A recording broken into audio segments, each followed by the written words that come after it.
কিছুদিন আগেও বাংলাদেশের রাজনীতি নিয়ে শেখ হাসিনার হাতকে শক্তিশালী করতে চেয়েছিলেন।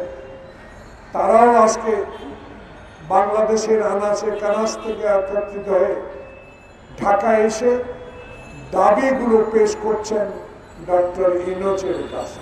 এখন এখানে অ্যাডভোকেট সাইফুল আত্মহত্যা দিতে হলো। এখনো কেন শুনি ডিমের সিন্ডিকেটকে গ্রেপ্তার করা হয় না? এখনো কেন শুনি পেঁয়াজের সিন্ডিকেটে যারা কোটি টাকা লুট করেছে তাদেরকে গ্রেপ্তারের আওতায় আনা হয় না? এখনো মানুষ বলতে শুনি যে মেহেদী, রুমি, হারুনেরা বাংলাদেশের জাতীয়তাবাদী শক্তিকে তছনছ করে দেওয়ার জন্য তার বিএনপির অফিসকে তছনছ করে দিয়ে নিজেরা বোমা বহন করে আমাদেরকে মামলা দায়ের করে জেলে পাঠিয়েছে। তাদেরকে অনেককে কেন আইনের আওতায় আনা হয় না? এই বিচারগুলো, এই কথাগুলো মানুষ বলা শুরু করেছে। মুরতাজে অর্ডার করে জিতে নিন গাড়ি, বাইক, আইফোন সহ কোটি টাকার পুরস্কার। অর্ডার করতে ভিজিট করুন murtaj.com। এটা তো আপনার সরকারের দুর্বলতা হওয়া উচিত নয়। সচিবালয়ে নাকি শেখ হাসিনার প্রেতাত্মারা আবার একত্রিত হচ্ছে। আবার শুনতে পাই রিক্সাওয়ালার নামে ছাত্রলীগ, যুবলীগ বাংলাদেশে আবারও এই সরকারের বিরুদ্ধে ষড়যন্ত্রে লিপ্ত রয়েছে। তাই আমাদের বক্তব্য স্পষ্ট, এই সরকারের প্রতি আপনি একা নয়, বাংলাদেশের ছাত্র বৈষম্য আন্দোলনে যারা আত্মহত্যা দিয়ে আপনাকে ক্ষমতায় বসিয়েছে, বাংলাদেশের 16 বছরে এই সবুদের মতো, ইরানের মতো যারা জেল খেলে 300 মামলার আসামি হয়েছে, বাংলাদেশের মানুষ আপনার সাথে আছে।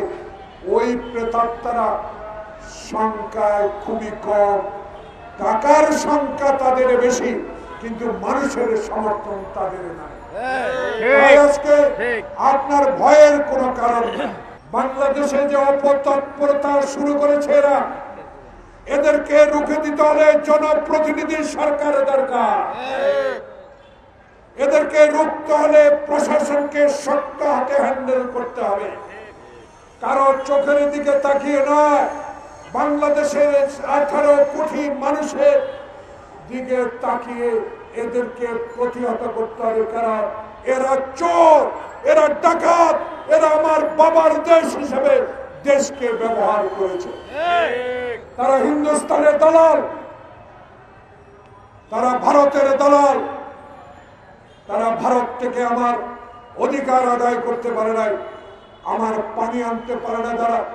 যারা ফেলানির লাশের বিচার করতে পারে না, যারা বাংলাদেশের গণতন্ত্র প্রতিষ্ঠা আমাদেরকে সহযোগিতা করবে না, বরং শেখ হাসিনাকে ক্ষমতায় রেখে এই দেশটাকে অঙ্গরাজ্য বানাবার হীন প্রচেষ্টার বিরুদ্ধে রুখে দাঁড়াবার জন্য আমরা প্রস্তুত আছি, প্রস্তুত ইনশাআল্লাহ থাকবো। কেউ আমাদেরকে দমাতে পারবে না।